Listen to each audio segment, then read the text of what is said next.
Hey there, guys. Welcome back to the Rogues Guild.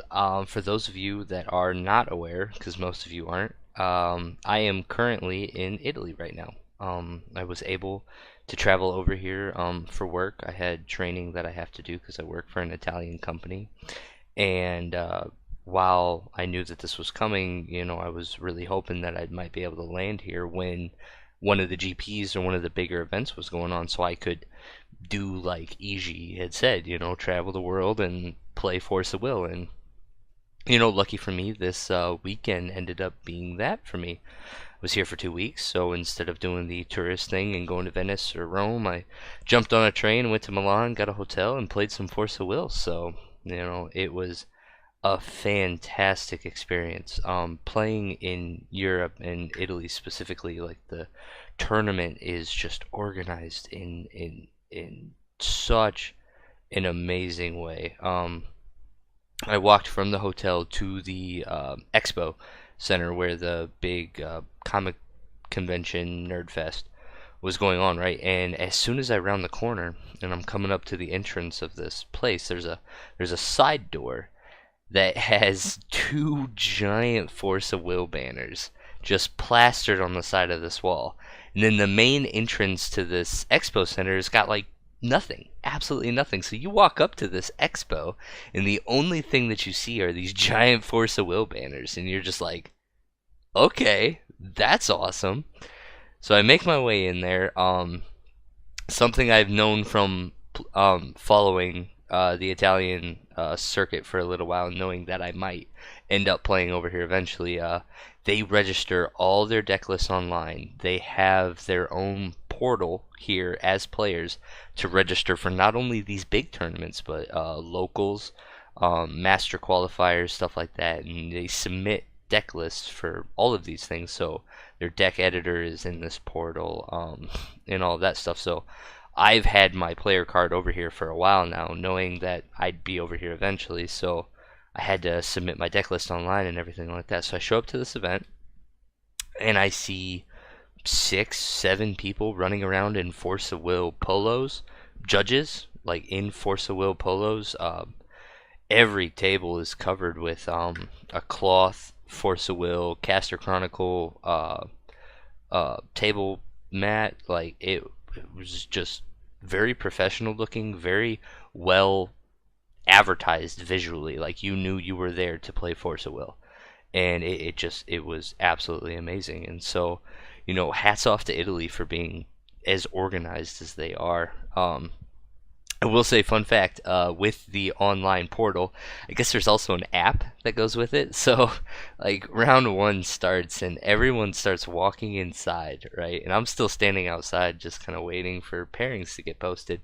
And everyone, like sheep, just starts going inside. And there's like 3 or 4 of us just kind of standing out there. And I realize that we're the Neanderthals.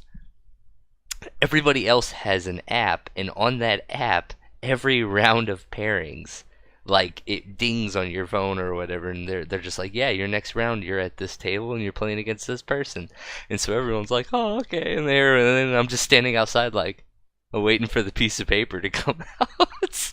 so so I mean, it was organized absolutely well. I was very, very impressed. Now, what I didn't realize was that this was advanced. The format is only here in Italy. They created it, I don't know, maybe like a month or two ago. I didn't find out about it till 2 weeks ago. When I was thinking, or when I was looking at it, because I knew the trip was coming, I was starting to look into the event, and that's when I saw it, and I was like, what the hell is advanced? And so I quick look at the ban list, look at some old results, and I try to draw some conclusions very quickly. And the conclusion I came to was it was a tier 0 format with Hanzo Machines being the best deck possible, right? I maybe logged 5 hours of testing before the event. Like, that's all that I was able to squeeze in. Once I got to Italy, the 6-hour time difference from my team and everything back home, it was impossible to do any form of grinding in this. And so very small data, and so I kind of practiced a little bit for the mirrors, thinking that that's how it was going to be. I was wrong. I was very, very wrong. And that kind of was a little bit frustrating. It was very frustrating playing in a format that I didn't entirely know. In Vegas, I was very confident in that format. I knew the cards that were going to be played, and I remember Ryan Miles talked about it on one of the podcasts once, where it was like, you don't have to know every single card printed. You just have to know what is relevant. And if they're not playing relevant cards, then odds are it's just not even going to affect the game in a way that you care about. That's how it felt in Vegas. That's not how it felt in Italy. Not at all. Like game one, I was going against a Sherry, and my little bit of testing against Sherry, or what I had for a Sherry, I kind of had a play line that I thought was going to work. I didn't know Lorite's deletion magic was like the end all cancel spell in this flipping format. Like that card is nuts. Wallow in for two is nuts. It turns off a lot of the early stuff. So like when they canceled my Lancelot on 2 will, when I in my mind I'm like 3 will for the Winds of Salvation, and so 2 will I have to be safe. So I like greedy slam a Lancelot, and he's like, "Nah, bro, you got to pay one more." And I'm like, "Oh shit, that's a card." Game three, playing against the Lucifer, or not a Lucifer deck, but a Hanzo. He starts flipping Blackstones, and I'm like, man, I don't know what the fuck's going on. And so I'm playing, and I'm like, all right, go wide, whatever, we'll be all right. Like this will be fine because he's not Lucifer, right? So he's not playing any of the sweepers. And nope, Eruption. Eruption is two red and one, 8 damage to the board, and that paired with Sandstorm kind of handles a lot of what Hanzo Machines was doing early. So like these cards that I just don't exist in New Frontiers. People don't play Eruption in New Frontiers. You don't play Lorite's Deletion Magic in New Frontiers like this. Those aren't meta cards, right? Not knowing the meta here, I got punished. I got punished quite a bit, the whole event. And honestly, I didn't play the same deck twice. Like I said, I lost to Sherry round one, lost to or beat a Mirror round. Oh, sorry, I did. I played a Mirror twice. Beat a Mirror round two. Lost to that green, black, red Adiractica Athenia Stone Destruction deck. That deck was so cool. Then I ended up beating a Black Lucifer. Lost to a Mirror, then beat a Mono Blue Machines, and then lost to Gil Hanzo, which is, man, Europe absolutely loves to play Gil, even when Gil's not legal. That is, but yeah, it was way more diverse than the Tier 0 format that I assumed that it was, and that I was half prepared for. I was gonna go mirrors all day, but there's only so much you can do with Hanzo mirrors or machine mirrors. But yeah, by not knowing the meta and not putting in the work, I got very much punished. I went 3-4, and my name was so far down the list that of course none of you knew I was in Italy. So but yeah, outside of that terrible performance though, like I met awesome people. Awesome people. Met Adrian from Spain. He's done a lot of the selling that you see of the more high-end cards on the Force of Will marketplace. I met an awesome group of Germans who were just very welcoming. Roman, Benjamin, Mike, Isaac, like they were the coolest group of people. And like so, like when we got back to the hotel, we started building for decks tomorrow, and flipping Roman, like he's German, and he's like, come Josh, let us build. Come Josh, let us play. And I'm just like, yay, Force of Will. And I had a blast. We were crammed into a hotel room. None of us had performed the best. Well, I lied. Isaac got 17th. So even when I'm not home with Will, I'm next to a bubble boy all the time. So, but yeah, he ended up winning day two, which was funny because when he was building the deck, like one of the things that we had talked about with my Hanzo Machine deck was like every time I needed a mystery box to be like decent, it wasn't ever. Like I either won my games outright with Lancelot, or I needed to rely on a mystery box, and it was like the worst boxes ever.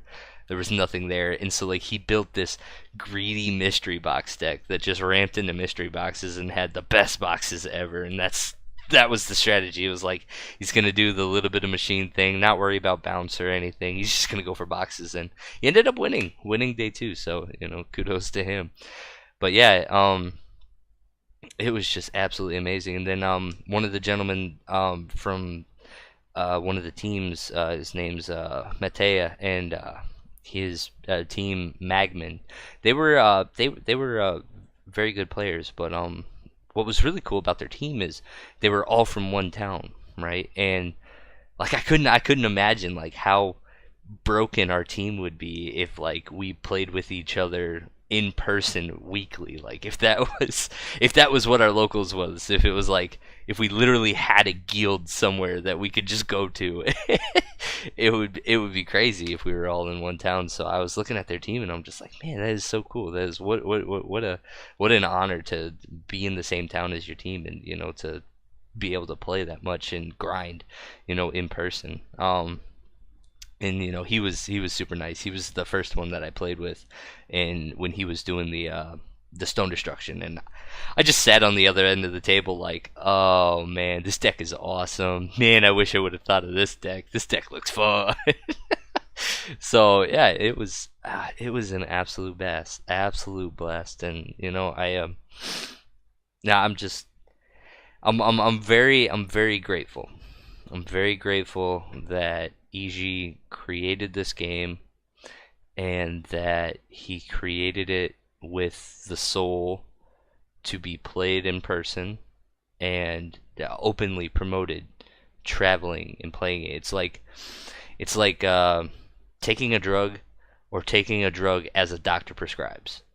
EG says travel the game, travel and play the game, and like it is absolutely amazing to travel and meet people, and not just the world. I don't know, nobody's gonna be able not everybody's gonna be able to travel the world and do like what I've done, or what Ryan has done, or what other players have done. Like even if it's just like jump in a state, you know like I'm from Indiana, and instead go to Ohio, go to Michigan, go to Illinois, move around, hit a different local scene, traveling.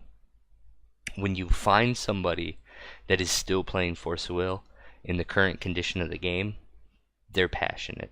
They're passionate, and you will connect on a level that's just easy. It's easy to connect with these people that you find that are also doing Force of Will, and try it. EG, thank you very much for this awesome ride.